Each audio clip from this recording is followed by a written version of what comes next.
Hola, ¿qué tal? ¿Cómo están? Les habla su amigo y servidor Milton de su canal Investigaciones Ocultas. En el video anterior hicimos un repaso histórico del espiritismo.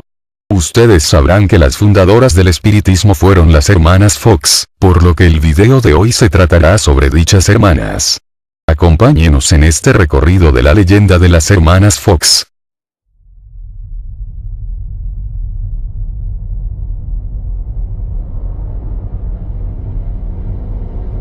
Adelanto que sobre las hermanas Fox hay un sinnúmero de artículos en internet que pueden encontrar en español. Uno de ellos me pareció muy completo y es la fuente central de esta investigación.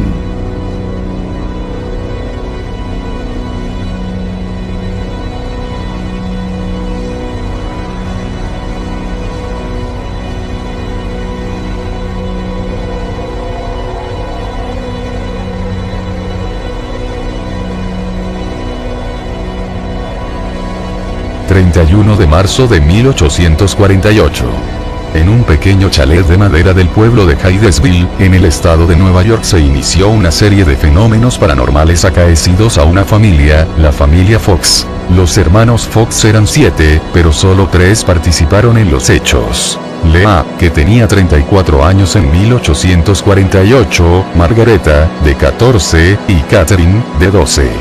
El relato definitivo del incidente, que hizo época, lo proporcionó la madre 4 días después en una declaración jurada, y ratificada como exacta por su marido. Contó que la casa donde vivían provisionalmente había padecido temblores inexplicables en las paredes y muebles, ruidos de pasos y golpes en las paredes y puertas. La familia llegó a la conclusión de que la casa debía albergar a algún espíritu inquieto y desgraciado. Cansada por las molestias, la familia se acostó temprano la noche del viernes 31 de marzo. Margareta y Catherine, las únicas que vivían aún con sus padres, sentían miedo de los ruidos y se habían instalado en la habitación de sus padres. Sin duda, fue la presencia tranquilizadora de su padre y su madre lo que animó a las chicas a responder con tanto descaro cuando comenzaron los golpeteos.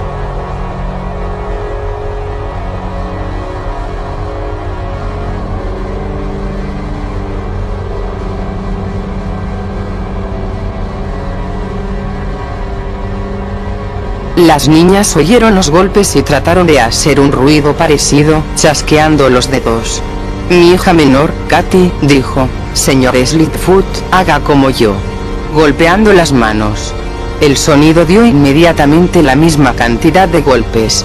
Cuando ella se detuvo, el sonido cesó un rato. Entonces Margareta dijo, en broma: «No, haga como yo».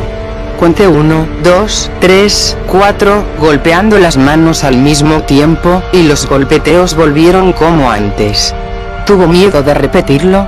De esto pasaron gradualmente a comunicaciones más elaboradas, usando un código alfabético por medio del cual se descubrió que los golpes eran obra de un espíritu.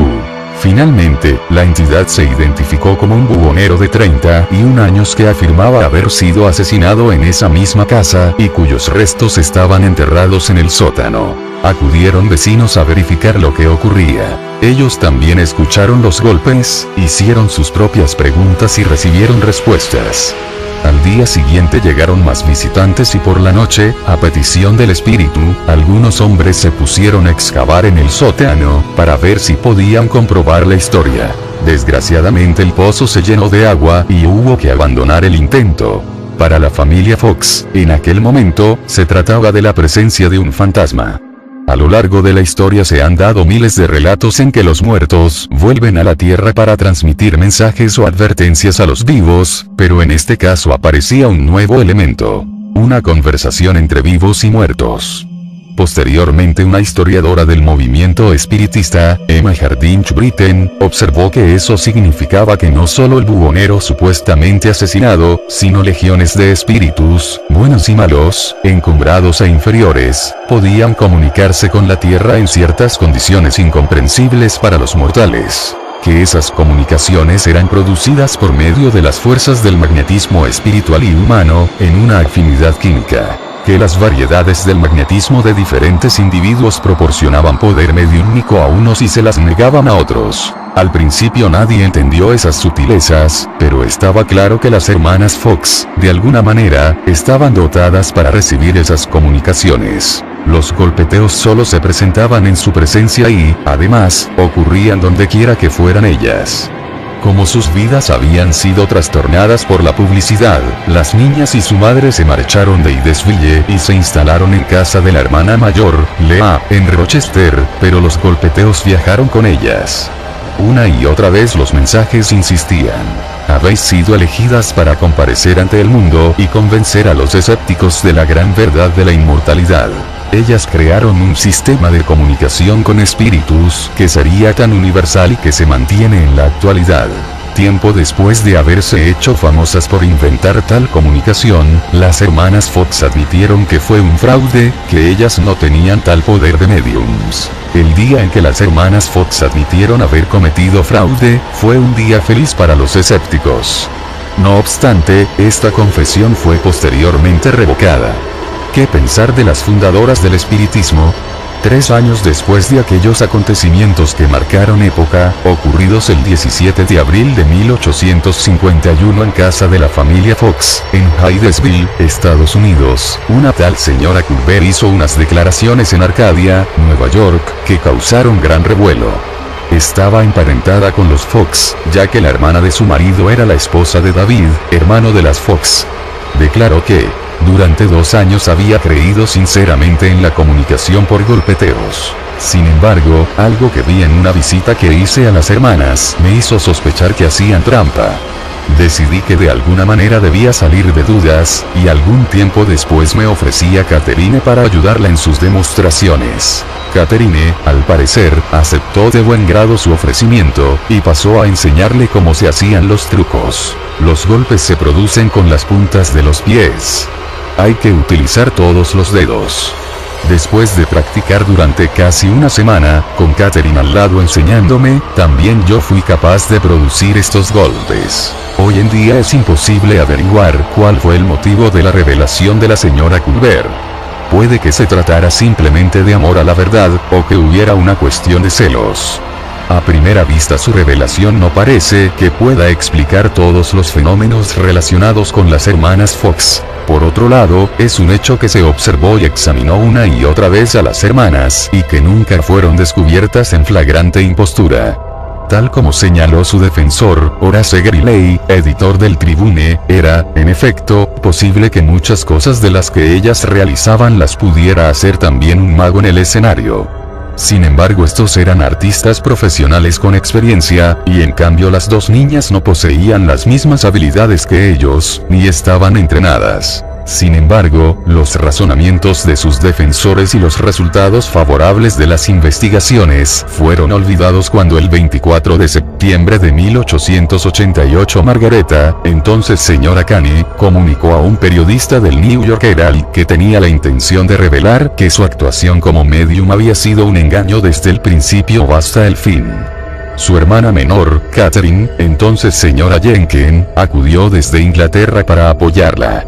El 21 de octubre se congregó en la Academia de la Música de New York una gran multitud que quería oír la confesión. Estoy aquí esta noche para denunciar, como una de las fundadoras del espiritismo, que todo ha sido un engaño desde el principio al fin, que se trata de la más absurda de las supersticiones, la más vil blasfemia conocida en el mundo. El New York Herald describió la reacción. Se produjo un terrible silencio. Todos sabían que se encontraban ante la principal responsable del espiritismo, su fundadora, su más alta sacerdotisa y medium. Se puso de pie sobre una pequeña mesa de pino, calzada solo con medias. Mientras ella se mantenía inmóvil pudieron oírse diversos golpes fuertes, tan pronto en las bambalinas, como detrás del escenario o en el pasillo. La señora Quinn se excitó. Comenzó a dar palmadas, a bailar y chilló. Es un engaño. El espiritismo ha sido desde el principio al fin una farsa. No es más que un truco. No hay nada de verdad en ello. Siguió un torrente de aplausos. Ese hubiera debido ser el golpe mortal al movimiento de cuyo nacimiento Margareta era responsable. No obstante, pese a que la mayoría de los presentes quedaron convencidos, otros no, y sus reservas se vieron justificadas al cabo de un año, cuando Catherine I y Margareta después se retractaron de su confesión. Margareta recalcó que todo lo que había dicho en contra del espiritismo era absolutamente falso. Se negó a decir quiénes la presionaron, pero mencionó que altas jerarquías de la Iglesia Católica hicieron todo lo que pudieron para que entrara en un convento. De hecho, se había convertido al catolicismo poco después de la muerte de su marido. También culpó a su hermana Lea, acusándola de haberlas arrastrado a ella y a Catherine en ese asunto. Pudo muy bien ser que Lea animara a sus hermanas menores y que, siendo la que tenía más sentido práctico y visión del futuro, tomara la decisión de embarcarse las tres en un tipo de vida en el que el estrés emocional y social era inevitable. No obstante, nunca anteriormente sus hermanas habían mostrado resentimiento. ¿Cuál era, pues, la verdad que se escondía detrás de la confesión y posterior retractación? Indudablemente, si Margareta era capaz de producir sobre el escenario golpes simulados, demostrando así sus facultades para engañar al público, hay motivos más que suficientes para pensar que también utilizó estos trucos durante sus actuaciones como medium. La sospecha de que, al menos algunas veces, hacía trampa fue confirmada por una fuente inesperada: su marido. El explorador del Ártico Eliza Kent Canny se había enamorado de Margareta cuando ésta contaba solo 13 años de edad. En contra de la voluntad de su familia la estuvo cortejando durante 3 años, hasta que finalmente se casó con ella. A su muerte, Margareta publicó las cartas y versos que él había escrito durante aquellos años. Contenían abundantes pruebas de que su marido creía que hacía trampas. Oh, Maggie, escribió en una carta, no te cansas nunca de esta monotonía sin fin de continuos engaños. Y en otra, no puedo soportar el pensar que estás enredada en un asunto de maldad y engaños. El hecho de que Margareta autorizara la publicación de estos documentos acusatorios sugiere que era consciente de haber estado empleando trucos. Sin embargo, si aceptamos la declaración hecha en 1888 de que todo fue un engaño desde el principio al final, nos encontramos casi con tantas cuestiones por resolver como si aceptamos que todo es verídico. Una de las personas más famosas que se sentaren junto a las hermanas Fox fue la cantante Jenny Lind, que distinguió entre los fenómenos físicos y mentales. Aunque vosotras fuerais capaces de producir estos sonidos, es imposible que contestéis las preguntas que me han sido contestadas esta noche. Nos han quedado docenas de testimonios contemporáneos de gente convencida, a menudo en contra de su escepticismo inicial, de las cualidades psíquicas de las hermanas Fox. Esto no significa que las actuaciones de las hermanas se aceptaran como lo que pretendían ser. Muchas personas, entre ellas, Horace Greeley, admitían la veracidad del fenómeno como tal, pero mantenían una opinión más abierta con respecto a su naturaleza. Sea cual sea el origen o la causa de los golpeteos, lo que es un hecho es que las señoritas en cuya presencia se dan estos ruidos no los producen. Las señoritas afirman haber sido informadas de que esto no es más que el comienzo de una nueva era, en la cual los espíritus encarnados estarán más estrecha y claramente conectados con aquellos que han adquirido inmortalidad. De todo esto no sabemos nada, ni podemos aventurar nada. Pero si nos limitáramos a escribir las preguntas que hicimos y las respuestas que obtuvimos durante una sesión, se nos acusaría de haberlo hecho adrede para apoyar la teoría que considera estos fenómenos como manifestaciones de espíritus difuntos. Parece razonable atribuir las confesiones de las dos hermanas menores a los avatares de su vida personal. Ambas eran aún colegialas cuando todo comenzó. Ambas habían sido catapultadas desde un oscuro medio rural hasta una posición prominente en una de las ciudades más grandes del mundo. El trágico fin de la romántica historia de amor de Margareta hubiera desequilibrado a cualquier muchacha menos vulnerable. Margareta cedió a la bebida y a la droga, como había hecho su hermana antes de casarse con el abogado Henry Henken. A pesar de que este matrimonio le dio 2 hijos, terminó también con la temprana e inesperada muerte del marido. En estas circunstancias, y quizás influenciadas también por los enemigos del espiritismo, no es de extrañar que las dos hermanas, ninguna de las cuales fue nunca muy inteligente, llegaran a un estado de confusión en el que la verdad y la falsedad se confundían. En 1904, cuando todas las hermanas Fox habían muerto, una de las paredes de su vieja casa de Hydesville se derrumbó. Entre las ruinas se encontró los restos de un cadáver.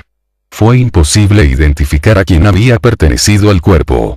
Sin embargo, constituye una curiosa afirmación del mensaje que habían recibido las hermanas Fox medio siglo antes. En el próximo video hablaré sobre el juego de la Ouija. ¿Qué es? ¿Dónde se inventó? ¿Por qué es tan temido y peligroso jugarlo? Pues, analícenlo conmigo en el próximo video. Les saludó su amigo Milton. No se olviden de suscribirse a mi canal. Denle me gusta a este video. Comenten y compartan este video en sus cuentas de Facebook y Twitter. Me despido. Buenas noches. Les habla su amigo y servidor Milton de su canal Investigaciones Ocultas. En el video anterior hicimos un repaso histórico del espiritismo.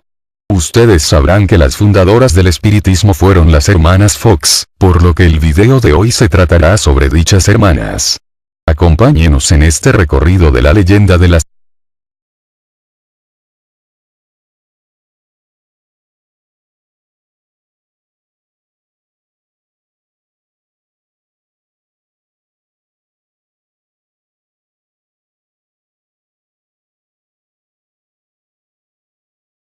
Hola, ¿qué tal? ¿Cómo están? Hermanas Fox.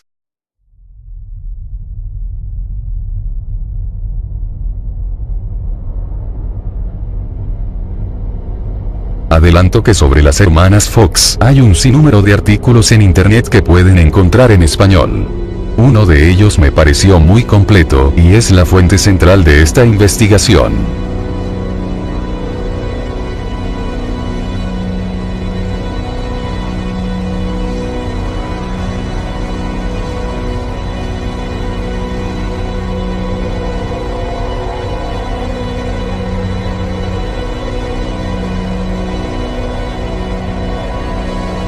...31 de marzo de 1848.